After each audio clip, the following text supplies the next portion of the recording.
Uma história sobre encontrar a própria coragem, sobre cuidar de si e dos outros e sobre o imenso poder da leitura. Essa foi a frase que eu li, né, nesse áudio, que estava ali, né, na descrição desse audiobook de O Gato que Amava Livros, e foi assim o pontapé inicial para eu poder pensar e colocar ele para ser o audiobook dessa maratona. Então, eu vou falar um pouco mais sobre esse livro, sobre esse audiobook para vocês. Mas antes de mais nada, oi, eu sou o Mark e bem-vindos a mais um vídeo.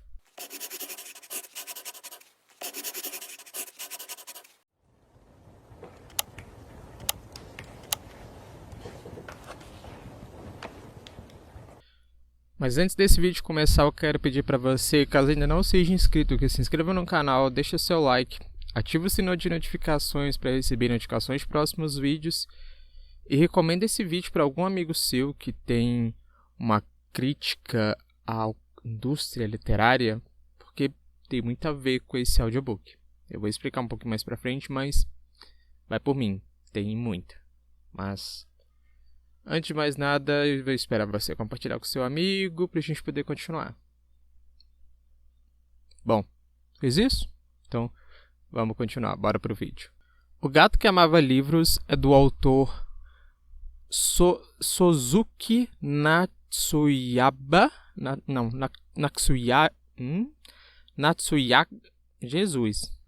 Natsuyaga, eu acho que é assim mesmo, né? Esse audiobook ele tem narração do... Acho que aqui não fala não, né? Deixa eu pesquisar aqui.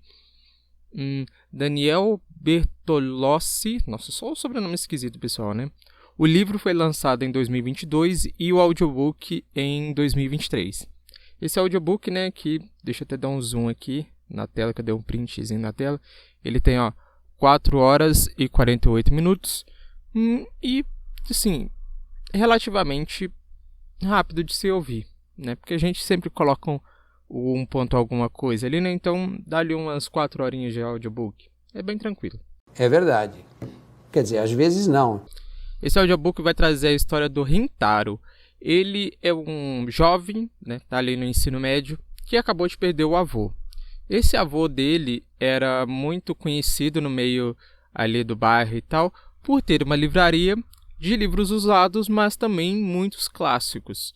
Só que o Rintaro não se vê como continuando o legado do avô, sabe? Ele perdeu os pais muito cedo, né? Ele morava só com o avô, aí ele se vê num caminho onde ele vai ter que abandonar a livraria e morar com a tia, né? Então ele fica muito desanimado, muito retraído. Os colegas da escola dele tentam animar ele, mas ele é muito recluso. Até que um dia o Rintaro tá lá na livraria separando os livros e tal. Aí entra um gato laranja, falante, chamado Tigre, pedindo ajuda a ele para poder libertar alguns livros, né? O Tigre, né, o gato, se refere ao Rintaro como um novo proprietário, desde o início, e ele fala para o Rintaro, olha, a gente vai precisar passar por alguns labirintos, encontrar algumas pessoas e libertar os livros. Então essa mais ou menos é a premissa da história, é assim que se começa, entre fantasia, um pouco de crítica literária, que o Gato que Amava Livros começa a desembolar a história. Começou a ficar interessante. Por que eu estou falando tanto de crítica literária nesse vídeo? Porque, assim, o livro é dividido em 4 partes, em 4 labirintos. Até então são 3 labirintos, mas depois acaba surgindo um 4º labirinto. A gente tem que ter ideia, melhor, eu vou explicar para vocês desse modo, que foi desse jeito que eu entendi. O labirinto é como se fosse um caminho, não necessariamente um labirinto em si, mas um caminho para se chegar a um boss, né, um chefão, que de algum modo está aprisionando, né? Não vou dizer aprisionando porque não tem só de aprisionamentos, mas de algum modo está atrapalhando os livros. Acho que assim fica bem claro. E o Rintaro tem esse dever, né, essa obrigação, já que ele aceitou seguir o Tigre, de libertar esses livros. Então, o primeiro labirinto que a gente encontra é do colecionador de livros. onde nessa primeira parte o autor traz uma crítica muito clara, para quem qualquer um consegue ver, as pessoas que leem, tipo, eu não vou me lembrar agora o nome do cara, né? Mas eu vou dizer que esse rapaz, esse primeiro boss, ele fala que ele lê 100 livros. Aí o Rintaro assusta assim e fala, 100 livros no ano? Ele não, no mês. Passada. Foi. Então, assim, é uma bela crítica, é uma bela construção ali de pessoas que leem vários livros, né, de modo a esmo, sem pensar na qualidade, sem pensar em mais nada na vida, fica assim, literalmente por conta de leitura, não vive, não absorve o que está lendo, não pratica o que está lendo. Claro que você não precisa ler um livro de terror para fazer terror com a vida dos outros, né? Mas se você está ali imerso numa leitura e tal, por que não compartilhar isso com as pessoas? Por que não fazer um vídeo indicando a leitura para as pessoas, sabe? Então ele faz uma crítica muito acentuada a esse tipo de pessoas que só querem saber de quantidade e não de qualidade. Isso eu achei interessante. Principalmente quando o autor traz alusão àquelas pessoas que se engrandecem nas book reads, né, e tal, falando que eu li 10 livros no mês, ou eu li 200 livros no ano, sabe? Então, assim, cabe a discussão, mas eu vou fazer mais pra frente. Deixa eu continuar aqui. Então, vamos para a segunda parte, vamos para o segundo labirinto. Nessa segunda parte, o Dilacerador é o nome do boss que eles estão procurando, né, do chefão que eles estão procurando. É retratado como um cara que está ouvindo uma música muito alto, se eu não me engano, a nona sintonia de Beethoven, né, num volume muito alto, onde ele não escuta as outras pessoas ao lado dele, ele só está focado ali no trabalho dele. E ele está literalmente com um livro na mão e com uma tesoura do outro. Ele está cortando o livro, picotando o livro, dando a ilusão de que ele está diminuindo o livro para caber numa frase ou num parágrafo só, mas com a intenção de fazer as pessoas lerem mais, de que, pelo ponto de vista, né, do Dilacerador, se a gente não fizer isso, a gente não lê só a sinopse ou só o resumo, a gente não vai conseguir ler todos os livros do mundo. E também traz um trechinho ali também, uma criticazinha, sobre leitura dinâmica, que ele fala que a leitura dinâmica também é um jeito de fazer uma leitura muito rápida, que dá também para se ler vários livros. Então, fica aqui um questionamento. Não, nada a ver, irmão. A terceira parte eu achei uma crítica muito pobre, muito, sabe, que não tem o que discutir, basicamente. Porque a terceira parte, o terceiro labirinto também, né, ele faz alusão às editoras. Literalmente ao fato das editoras publicarem, não querem saber sobre o conteúdo que elas estão publicando, sobre a importância do que elas estão publicando, que elas só visam publicações e publicar mais, e publicar o que as pessoas estão comprando, o que as pessoas querem ler e tal. E assim, gente, uma empresa, editoras são empresas, então, e como toda empresa visa lucro, isso é fato. Ela vê lucro, ela vê números.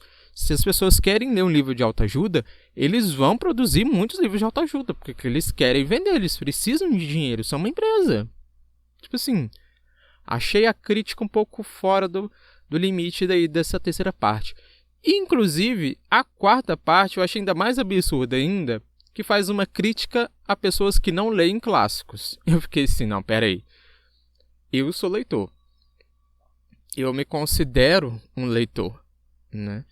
Isso quer dizer que, para eu ser leitor, eu tenho que ler X clássicos no ano. X clássico parece até um troço de hambúrguer, né? Mas eu tenho que ler uma certa quantidade de clássicos no ano. Aonde que tem essa regra? Ou quem é leitor de clássicos é que é realmente o leitor, e quem lê leitura contemporânea, né? Eu acho que eu posso colocar assim, não é leitor? Aí eu vi que o autor já perdeu a mão sobre até o que ele está escrevendo, né? Mas essa gente inventa cada coisa. No final eu entendi que toda a história todo o livro é sobre o tigre estar mostrando para o Rintaro, induzindo o Rintaro a se descobrir como, não só como um leitor, né, mas literalmente como um proprietário de livros, como para ele sentir amor pelos livros, para ele sentir obrigação do cuidado com os livros, para ele, no final das contas, ele acaba se tornando realmente um proprietário da livraria. Ele realmente acaba continuando o legado do avô dele. Mas, assim, não sei se todas essas discussões que o autor fez, essas críticas que ele fez, são válidas. Eu não estou suportando mais. Eu estou no limite, Brasil. Porque, assim, num contexto geral, a história como em si, a história do Rintaro, do tigre e até dos amigos dele lá também que aparecem. Para o livro, a história, as críticas e tal, são válidas, totalmente induzem o Rintaro a amadurecer a sua visão sobre os livros, sobre a literatura em si. Mas vamos pegar aqui para a realidade, já que é um livro que traz um pouco de crítica, muitas críticas. Vamos pegar aqui por partes. Quanto à leitura dinâmica, quanto a questão de colecionar livros, né? A questão de número de livros, principalmente. Vamos pegar nesse ponto de número de livros. Quantas pessoas, você que está me assistindo agora, você segue que lê poucos livros? Que criam conteúdo de poucos livros? Eu, particularmente, sou um criador de conteúdo que eu prezo muito pela qualidade dos livros. Os meus vídeos não são os vídeos mais bombados aqui da rede, você tem absoluta certeza. Mas eu faço o meu melhor, o que eu acho melhor. Então, se a pessoa que lê 10 livros no mês, ela acha que ela está fazendo o melhor dela, pelo menos creio eu, né? E se para ela está tudo bem, por que eu, que leio muito menos do que ela, vou criticar ela? Que direito eu tenho de criticar ela? Sabe? E puxa que a leitura dinâmica. Se ela faz leitura dinâmica, se funciona para ela, por que eu vou criticar? Sabe? Às vezes a gente... mas ela não leu o livro todo, ela só pegou resumo dos livros, pediu opinião de pessoas e fingiu que leu. Você tem como provar? E mesmo se for, o que a gente tem a ver com isso? Né? Eu, particularmente, não tenho o hábito de fazer leitura dinâmica. Não gosto de fazer leitura dinâmica. Mas teve um livro, eu só não vou citar ele aqui para não discutir muito ele aqui nesse vídeo e acabar saindo um pouco aqui do fuga do tema, né? Falar igual ao Enem.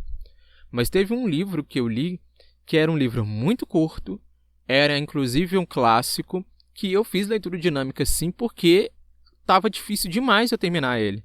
Já tinha 3 meses que eu estava lendo um livro de 300 páginas. Então, no final, eu falei, não, vou fazer leitura dinâmica, que senão eu não vou terminar de ler esse livro nunca. E eu não sou de abandonar livro, eu não gosto de abandonar livro. Guerreira. Humildade eu não preciso nem falar, porque transparece no meu rosto. Decidida, forte. Quanto a editoras e leituras de clássicos e tal, isso daí eu acho que nem cabe a discussão aqui, né? Porque, como eu disse, livros clássicos, você lê quantos você quiser, do jeito que você quiser. Se você não lê, eles não vão deixar de ser clássicos por causa disso. Então, assim, pouco importa. Com relação a editoras, volto a repetir. Editora é uma empresa. Empresa visa lucro. Então, não adianta a gente vir aqui criticar, nem o autor criticar no seu próprio livro. Não faz base, não tem nem sentido o cara fazer isso num próprio livro que está sendo publicado por uma editora. Não é independente. Mano, assim... Mona, você é maluca? Com todo respeito. Não, se você vê o vídeo, é com todo respeito mesmo. Mona, você tem algum... Então eu acho que assim, as críticas que o autor traz no livro são válidas. A narrativa do Daniel é muito boa. Só que essas questões, esses pormenores... varia muito de pessoa para pessoa, sabe? Eu aqui estou trazendo para vocês as minhas opiniões pelo que eu ouvi do audiobook. Mas eu andei olhando até no Scooby lá, uma discussãozinha do pessoal, outras pessoas interpretaram de outro modo a mesma coisa que eu. Melhor, não a mesma coisa que eu, né? O mesmo ponto de vista, um ponto, né, com várias visões diferentes, com várias interpretações diferentes. E todas elas são válidas, cada um tem o seu ponto. E tá tudo bem. Então, assim, volto a repetir. Essas são as minhas opiniões, na verdade, né, acerca desses pontos, mas não quer dizer que eu tô certo em todas elas e nem que eu tô errado em todas elas. Simplesmente que são as minhas opiniões. Eu tenho opinião própria, meu amor. A minha opinião é você. E com isso, o 5º livro dessa maratona, O Gato que Amava Livros, eu ouvi e dei 3 estrelas. Acho que é uma nota boa e volto a repetir. São assuntos que valem discussão, são assuntos polêmicos, mas eu não sei se vale tanto a pena assim pelo preço do livro. Porque um livro que critica livros e editoras sendo publicado numa editora grande não faz sentido, mas quem sou eu para discutir?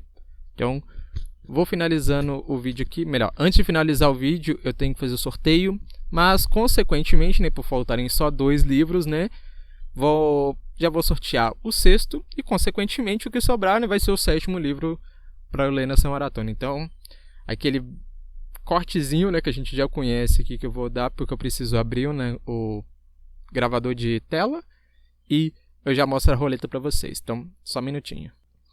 Então, agora aqui na tela, Joyland e a Ilusão do Tempo, o 6º e o 7º livro dessa maratona. Então, vamos rodar aqui 50-50, vamos ver o que vai vir para eu ler.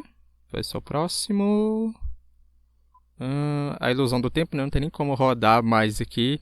Então, vamos só esperar e finalizar aqui, parar de girar a roleta. E sim. Então, o 6º livro então fica sendo A Ilusão do Tempo e o 7º, Joyland. Então, eu vejo vocês na próxima. Tchau, tchau, gente. Então vamos descer abaixo. Desça abaixo, desça abaixo. Oi, desça abaixo, desça abaixo.